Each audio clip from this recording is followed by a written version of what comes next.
कि दुनिया में भारत की बदनामी हुई है। भारत के बारे में चर्चा हो रही है कि चुने हुए लोग और किसी स्टेट के हेड के साथ ऐसा व्यवहार हो रहा हो। जो इंस्टीट्यूशंस हैं, जिन इंस्टीट्यूशन से न्याय मिलना चाहिए, उन इंस्टीट्यूशंस में भी भारतीय जनता पार्टी हस्तक्षेप कर रही है। ये तो हम लोगों ने एक प्रधानी के चुनाव में देखते थे, प्रधान स्तर पे देखते थे, लेकिन मुख्यमंत्री किसी स्टेट के चुने गए हों, उनके साथ ऐसा व्यवहार, झूठे मुकदमे लगा करके उन्हें जेल भेज दिया जाए। इसी तरह झारखंड के मुख्यमंत्री, उन्हें जेल भेज दिया। और कौन नहीं जानता कि उन्हीं इंस्टीट्यूशन, उन्हीं संस्थाओं के सहारे अपनी सरकार बनवा ली महाराष्ट्र में, या उन्हीं संस्थाओं से डरा करके वसूली कर ली, या उन्हीं संस्थाओं को से डरा करके, और अब तो पुलिस को आगे कर करके लोगों को अपनी पार्टी में शामिल कर रहे हैं। कई साथी जो भारतीय जनता पार्टी में गए हैं, उन्होंने कहा कि हम शरीर से तो जा रहे हैं, लेकिन हम आत्मा से और अंदर से आपके साथ हैं। तो सोचिए, ऐसे डर के और डरा के लोगों को अपने दल में शामिल कर रहे हैं। तो इसलिए लोकतंत्र को बचाने के लिए, संविधान को बचाने के लिए, और हमारे भारत की जो पहचान दुनिया में है, उसको बचाने के लिए इस लड़ाई में आप पार्टी का जो सहयोग और मदद मिल रही है, उसके लिए मैं संजय सिंह जी का बहुत बहुत धन्यवाद, आभार प्रकट करता हूं। इन्हें भी बहुत परेशानी और कष्ट का सामना करना पड़ा। इन पे भी झूठे मुकदमे लाद करके इन्हें भी परेशानी में डाल दिया। और जो परेशानी में जाता है लोकतंत्र में, जनता उसे कभी न कभी सम्मान देती है। और हमें उम्मीद है कि जो जनता देख रही है, वो जो ऐसे काम करने वालों के खिलाफ मतदान इस बार होने जा रहा है, करेगी जनता। मैं संजय सिंह जी से कहूंगा कि अपनी बात रखें। मैं पहले तो बहुत आभार व्यक्त करता हूं समाजवादी पार्टी के राष्ट्रीय अध्यक्ष माननीय अखिलेश यादव जी का, कि ऐसे संकट की घड़ी में जब हमारी पार्टी के मुखिया को जेल में डाल दिया गया है, दिल्ली के 2 करोड़ लोगों के द्वारा निर्वाचित, 3 बार प्रचंड बहुमत से निर्वाचित मुख्यमंत्री को जेल में डाल दिया गया है। समाजवादी पार्टी के मुखिया हमारे समर्थन में दिल्ली पहुंचे, रैली को संबोधित किया। आज भी उन्होंने भाभी जी से बातचीत करके उनसे हाल चाल पूछा, सुनीता भाभी से। तो मैं इसके लिए विशेष रूप से आभार व्यक्त करता हूं आपका।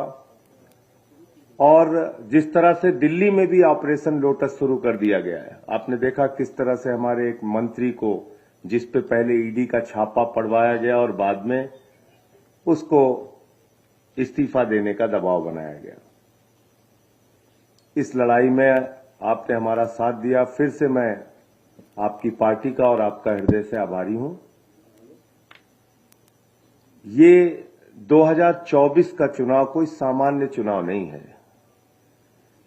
ये भारत के लोकतंत्र को बचाने का चुनाव है, बाबा साहब के संविधान को बचाने का चुनाव है, और समाज के वंचित, पिछड़े, शोषित लोगों के अधिकार जो छीने जा रहे हैं, देश के नौजवानों को बेरोजगारी के दलदल में जो धकेला जा रहा है, हिंदुस्तान को जो महंगाई की चपेट में लिया जा रहा है, उससे बचाने का चुनाव है। ये 24 का चुनाव कोई सामान्य चुनाव नहीं है।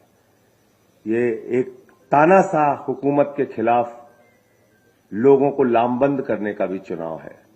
और मैं सिर्फ इतना कहना चाह रहा हूं कि इंडिया गठबंधन 2024 का चुनाव जीतेगा, और समाजवादी पार्टी के जितने भी आज जो बातचीत हुई आपसे, अखिलेश जी से, अध्यक्ष जी से, जहां जहां समाजवादी पार्टी के कैंडिडेट उत्तर प्रदेश में हैं, हम यूपी का चुनाव नहीं लड़ रहे हैं। हमारा एक एक कार्यकर्ता, जहां हमारे निर्वाचित प्रतिनिधि हैं, सभासद हैं, चेयरमैन हैं, वो सारे लोग, और एक एक कार्यकर्ता समाजवादी पार्टी के कैंडिडेट को जिताने के लिए काम करेगा, क्योंकि ये बड़ी लड़ाई है, लोकतंत्र को बचाने की लड़ाई है, तानाशाही को खत्म करने की लड़ाई है। और मैं तो बार बार कहता हूं कि कोई भी राजनेता अगर वो चुनाव जीत रहा होता है तो ऐसे हथकंडे नहीं अपनाता जैसे प्रधानमंत्री जी कर रहे हैं। अगर आप अपने विपक्षियों पे मुकदमे लगा रहे हैं, उनको फर्जी मुकदमे लगा के जेल में डाल रहे हैं, तो इसका मतलब आपके अंदर कॉन्फिडेंस नहीं है। चुनाव के समय में आप ऐसी कार्रवाई कर रहे हैं। तो फिर से एक बार मैं दोहरा रहा हूं, कोई कंडीशन नहीं है, कोई सीट की मांग नहीं है, कहीं कुछ नहीं है। लोकतंत्र को बचाने के लिए, तानाशाही को खत्म करने के लिए, भारत के संविधान की रक्षा के लिए हम लोग इस लड़ाई में साथ हैं और पूरे यूपी में जहां जहां समाजवादी पार्टी के कैंडिडेट होंगे, इंडिया गठबंधन के कैंडिडेट होंगे, हम उनके लिए काम करेंगे। बहुत बहुत धन्यवाद। अभी उनके जो यूपी के लीडरशिप है, उनसे हमारी बातचीत कोई हुई नहीं है। जब उनसे बातचीत होगी तो उसकी भी आधिकारिक घोषणा करेंगे।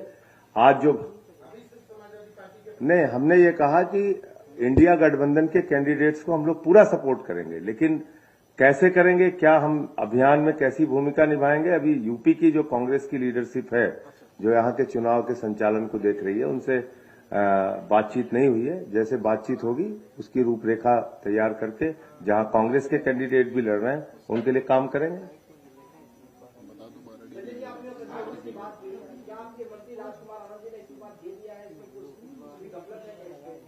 अब उन्होंने सार्वजनिक रूप से आके बयान तो दे ही दिया है, सबके सामने बयान दिया है।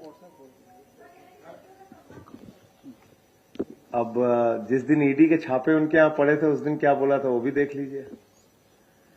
और जब बाबा साहब के संविधान दिवस पे उन्होंने मुख्यमंत्री जी को बुलाया था अपने कार्यक्रम में, उस दिन उन्होंने क्या बोला था मुख्यमंत्री जी के बारे में और कितना सम्मान दलितों का अरविंद केजरीवाल जी कर रहे हैं, वो सारे वीडियो निकाल के देख लीजिए। आधिकारिक जो बयान था उस समय ईडी का, वो देखिए आप, सब कुछ साक्ष्य मौजूद है।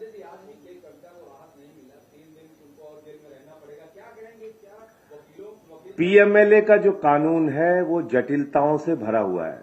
उसमें ऐसे अमेंडमेंट्स हो गए 2018 में जिसमें बेल मिलना मुश्किल होता है। और मैंने आपको बताया, कई बार बता चुका, कई इंटरव्यू में बता चुका, किस तरह से फर्जी मामले तैयार किए गए हैं दिल्ली के मुख्यमंत्री अरविंद केजरीवाल जी के खिलाफ। 10-10, 12-12 बयान ले रहे हैं। 10 बयान में कुछ नहीं बोल रहा आदमी, जैसे उसको अरेस्ट करते हैं उससे गवाही लेते हैं और फिर उसकी बेल हो जाती है। ये क्या है? सामान्य व्यक्ति भी समझ सकता है।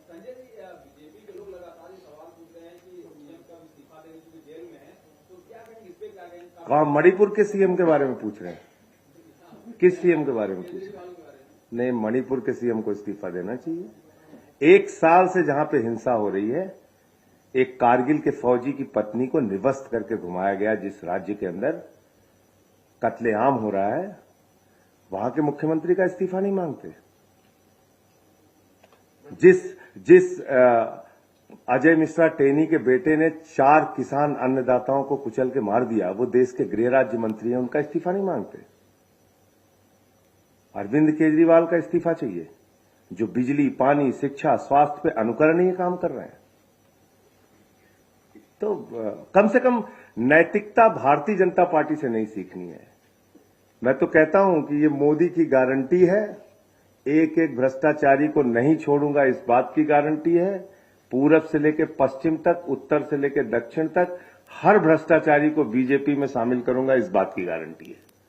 अजीत पवार ले लीजिए, नारायण राणे ले लीजिए, छगन भुजबल ले लीजिए, जनार्दन रेड्डी ले लीजिए, किसकी बात, हसन मुशर्रफ ले लीजिए, हेमंत विश्व शर्मा ले लीजिए, शुभेंदु अधिकारी ले लीजिए, मुकुल राय ले लीजिए, कितने नाम गिनाए।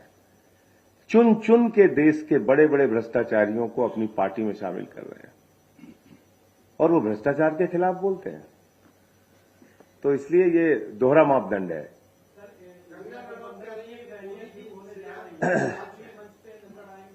वो जैसा अखिलेश जी का जैसा आदेश होगा, हम हर तरह से काम करेंगे।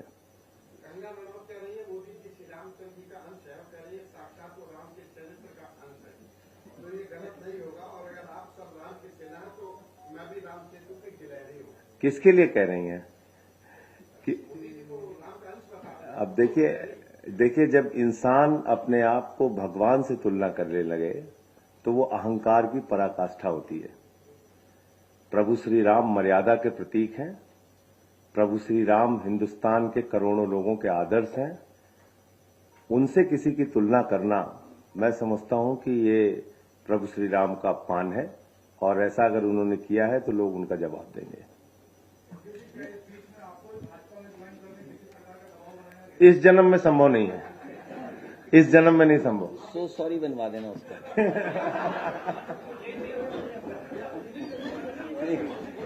सो सॉरी बनवा देना।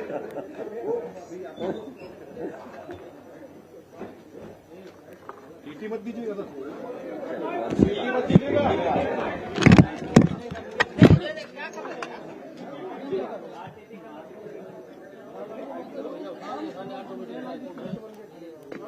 कौन है? जी।